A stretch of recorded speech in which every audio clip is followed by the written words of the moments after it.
Olá, estudantes, tudo bem com vocês? Hoje a gente trouxe aqui na nossa sessão, não confunda, um tema mega importante.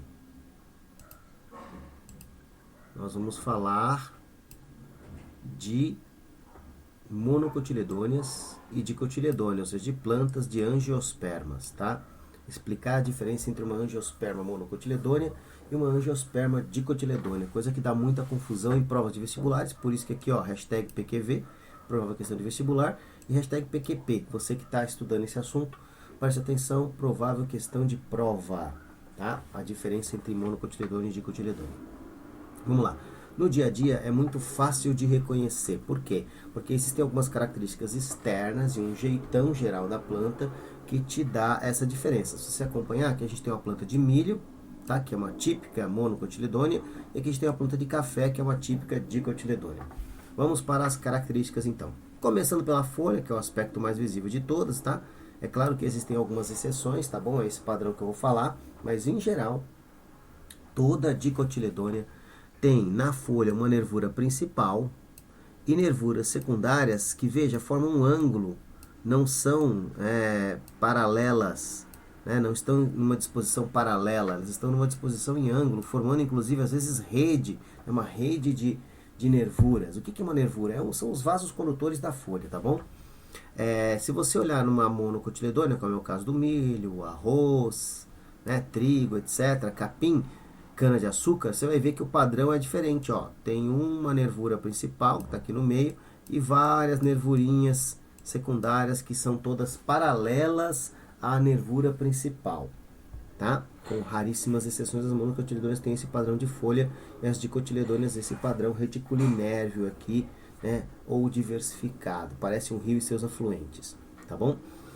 Outra característica importante, a raiz. Ó, a raiz de uma monocotiledônea é em cabeleira, ou seja, parece uma cabeleira, tá? Uns cabelos assim, no sentido de que todas as raízes são do mesmo tamanho, da mesma espessura.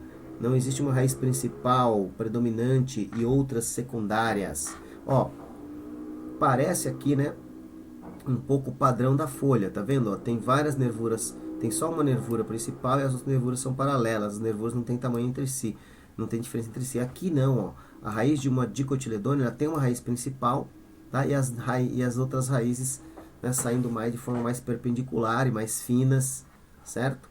Então é fácil de observar isso daí. Parece um pouco também aqui esse padrão da folha com a nervura principal e as outras nervuras formando ângulos, tá? Outro padrão importante é o da flor. Ó. Aqui é a flor do milho. O milho não é um bom exemplo de flor de monocotiledônea, por quê? Porque o milho tem flores muito reduzidas, né? Ele é uma gramínea, tá? As gramíneas têm flores muito reduzidas, é difícil de observar. As flores do milho, você tem as flores masculinas no pendão, que se forma aqui em cima, que vai liberar o pólen, e as flores femininas estão na espiga. A espiga jovem é a flor feminina, né? Ou melhor, uma inflorescência, um conjunto de flores.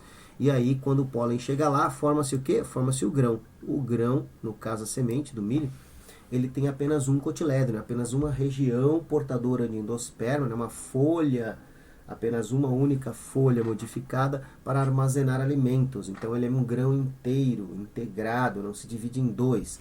Se você for olhar uma dicotiledônea típica, você vai ver que o grão, ó, aqui estamos olhando o do café, mas poderia ser o do milho também, ou do milho não, do feijão também, e você vai enxergar que ele tem, ó, o grão se divide naturalmente em duas partes. São dois cotilédones, são duas folhas especializadas em armazenar alimento que ficam ali ligadas ao embrião, tá?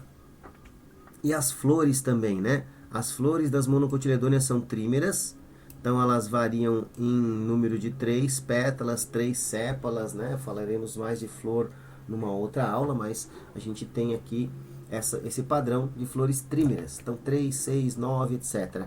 E nas dicotiledôneas, ó, veja que elas têm 4 ou 5 pétalas. No caso aqui eu peguei o café vai ter 5 pétalas, tá? Mas você pode encontrar também algumas dicotiledôneas com 4 pétalas, não com 3.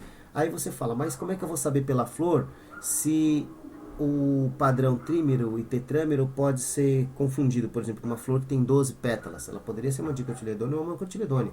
Então, galera, a grande chave aqui é não usar apenas uma única característica. Você vai observar a flor, vai observar a folha, vai observar a semente, vai observar a raiz, né? Vai observar pelo menos 3 características em conjunto para definir se uma planta é dicotiledônea ou monocotiledônea, certo? Agora deixa eu ir, que eu vou tomar aquele meu cafezinho com milho cozido que eu adoro, aproveitando que essa aula de hoje da sessão Não Confunda, né, me deu, esse videozinho de hoje me deu essa ideia de comer um milho cozido com um cafezinho, né, juntar aí mono e dico para fazer o meu café. Então um abraço a todos e até a nossa próxima aula.